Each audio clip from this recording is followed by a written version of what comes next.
तो hello friends, स्वागत है आपका अपने यूट्यूब चैनल आरू राठौड़ फ्री क्लासेस में। तो आज मैं आपको कराने जा रही हूँ 12th क्लास हिस्ट्री चैप्टर 2 राजा किसान और नगर, आरंभिक राज्य और अर्थव्यवस्थाएं।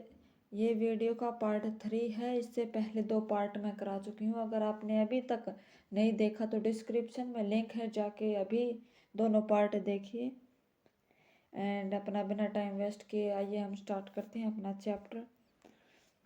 तो सबसे पहले आता है मौर्य साम्राज्य। तो आइए हम जानते हैं मौर्य साम्राज्य के बारे में। मौर्य साम्राज्य के राज्य विस्तार की जानकारी अशोक के अभिलेख स्थल से मिलती है। इनसे पता चलता है कि चंद्रगुप्त मौर्य ने एक विशाल साम्राज्य की स्थापना की थी। उसके अधीन मौर्य साम्राज्य पश्चिम में अफगानिस्तान से लेकर पूर्व में असम तक फैला था और इसका उत्तर दक्षिण विस्तार है वो कश्मीर से कर्नाटक तक था। मतलब ये पूर्व से पश्चिम में अफगानिस्तान से लेकर पूर्व में असम तक फैला था और उत्तर दक्षिण विस्तार था वो कश्मीर से कर्नाटक तक था। और बाद में चंद्रगुप्त मौर्य के पुत्र यानी पोते ने अशोक ने कलिंग प्रदेश को मिलाकर इसमें मिला दिया और चंद्रगुप्त मौर्य के पुत्र बिंदुसार की किसी भी विजय का प्रमाण नहीं मिलता। और मौर्य साम्राज्य की राजधानी पाटलिपुत्र, जो कि अभी आधुनिक पटना है, वो थी। उसके बाद आता है मेगस्थनीज के बारे में। तो आइए हम जानते हैं मेगस्थनीज था कौन। तो मेगस्थनीज चंद्रगुप्त मौर्य के दरबार में यूनानी राजदूत था। वह चंद्रगुप्त मौर्य की राजधानी पाटलिपुत्र में 302 ईस्वी पूर्व से 228 ईस्वी पूर्व तक रहा। इन 5 वर्षों में उसने भारत में जो कुछ देखा, सुना और अनुभव किया, उसका वर्णन उसने अपनी पुस्तक इंडिका में किया था। और उसके अनुसार मौर्य साम्राज्य में भारतीय समाज 7 वर्गों में बंटा हुआ था। ब्राह्मणों और दार्शनिकों को समाज में उच्च स्थान प्राप्त था और लोगों का मुख्य भोजन गेहूं, फल, चावल और दूध थे। और यज्ञ और बलि के अवसर पर लोग मदिरापान भी करते थे। मदिरापान यानी शराब भी पीते थे। उस समय लोगों का मुख्य व्यवसाय कृषि था और कृषि काफी उन्नत थी और राजा सिंचाई का प्रबंध करता था और कुछ लोग व्यापार भी करते थे। वस्त्र बनाने का उद्योग भी काफी उन्नत था। उसके बाद आता है अर्थशास्त्र।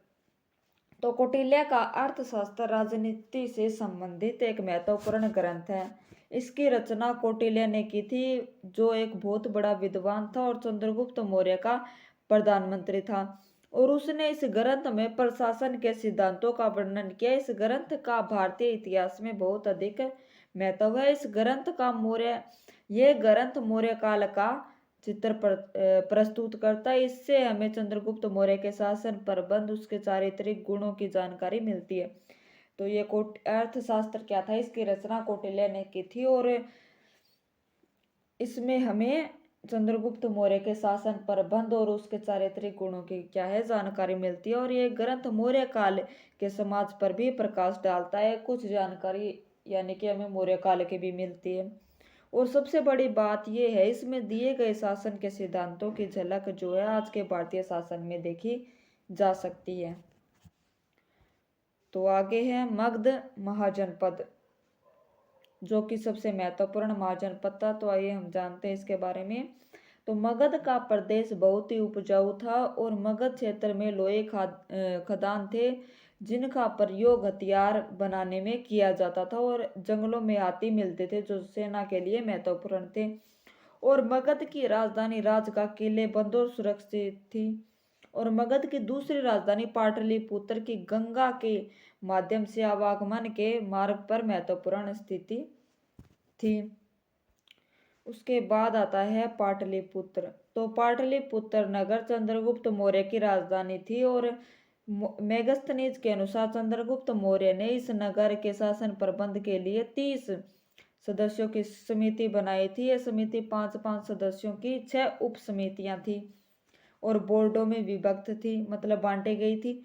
और पहला बोर्ड शिल्पकारों के हितों की रक्षा करता था और दूसरा बोर्ड विदेशियों के हितों की रक्षा करता था और तीसरा बोर्ड जो था वो जन्म मरण का ब्यौरा रखता था। और चौथा बोर्ड व्यापार तथा व्यापारियों के लिए नियम लागू करता था। और पांचवा बोर्ड तैयार माल का निरीक्षण करता था। और छठे बोर्ड का कार्य बिक्री कर एकत्रित करना था। और नगर की शिक्षा, अस्पतालों तथा अन्य जन कल्याण संस्थाओं का प्रबंध समिति के 30 सदस्य मिलकर करते थे। तो उसके बाद आता है मौर्य काल में कारीगरों तथा शिल्पकारों की स्थिति। तो किसानों की भांति मौर्य काल में कारीगरों और शिल्पियों की स्थिति भी बहुत महत्वपूर्ण थी। मेगस्थनीज ने तत्कालीन सामाजिक वर्गीकरण में इन्हें चौथा स्थान दिया है, जो कि हमने अभी पढ़ा है।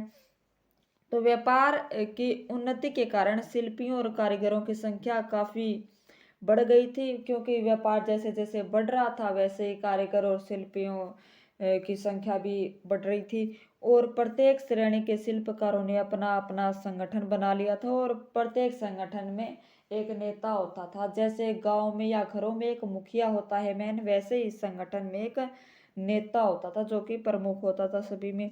और शिल्पकारों की प्रत्येक श्रेणी के लोगों का अपना पृथक धंधा होता था। मतलब शिल्पकारों की जो हर श्रेणी थी उनका अपना अलग अलग कार्य होता था, धंधा होता था। और यदि एक श्रेणी के कारीगर खेती बाड़ी के यंत्र बनाते थे तो दूसरी श्रेणी के शिल्पकार घरेलू उद्योग के बर्तन बनाते थे। तो उसके बाद आता है अभिलेखों की सीमाएं। तो आइए हम देखते हैं क्या सीमाएं थी अभिलेखों की। कभी कभी अक्षरों को बहुत हल्के ढंग से उत्कीर्ण किया जाता है, जिन्हें पढ़ना कठिन होता है। मतलब जैसे कि मान लो आपके पास एक सिक्का है, उसके अंदर कोई भी अक्षर लिखे गए हैं वो बिल्कुल छोटे और हल्के हैं, जो कि जिनको पढ़ना बहुत ही मुश्किल है। तो ये पहली समस्या तो ये थी। उसके बाद अभिलेख नष्ट भी हो सकते थे, जिससे अक्सर लुप्त हो जाते थे। जैसे कि मैंने आपको दिया सिक्के का उदाहरण, तो सिक्के में वो नेम है जो लिखे गए हैं, अगर वो मिट जाए तो अक्सर दिखाई नहीं देंगे। तो उसके बाद तीसरी समस्या ये थी कि अभिलेखों के शब्दों के वास्तविक अर्थ के बारे में पूर्ण रूप से ज्ञान हो पाना सदैव सरल नहीं होता, क्योंकि कुछ अर्थ किसी विशेष स्थान या समय से संबंधित होते हैं। मतलब कि जो भी अभिलेखों पर शब्द लिखे गए थे उनका वास्तविक अर्थ हम मालूम नहीं कर सकते थे, इतना कठिन कार्य होता था। और चौथी समस्या ये थी कि अनेक अभिलेख और भी रहे होंगे जिनका अस्तित्व ही मिट गया, इसलिए जो अभिलेख अभी उपलब्ध हैं वे संभवतः कुल अभिलेखों का केवल एक अंश है। यानी कि जो पुराने कुछ मतलब ऐसे बहुत से अभिलेख रहे होंगे जिनका अस्तित्व भी मिट गया, लेकिन जो आज हमारे पास अभिलेख हैं वो बिल्कुल उनका एक छोटा सा अंश है, वो पूरे नहीं है। तो इतना ही था हमारा आज का। तो आई होप आपको समझ आया होगा। तो प्लीज़ वीडियो को लाइक कर दें एंड चैनल को सब्सक्राइब कर दें। इसके कुछ थोड़े बहुत रहते हैं वो नेक्स्ट पार्ट में हम आपको कंप्लीट करा देंगे।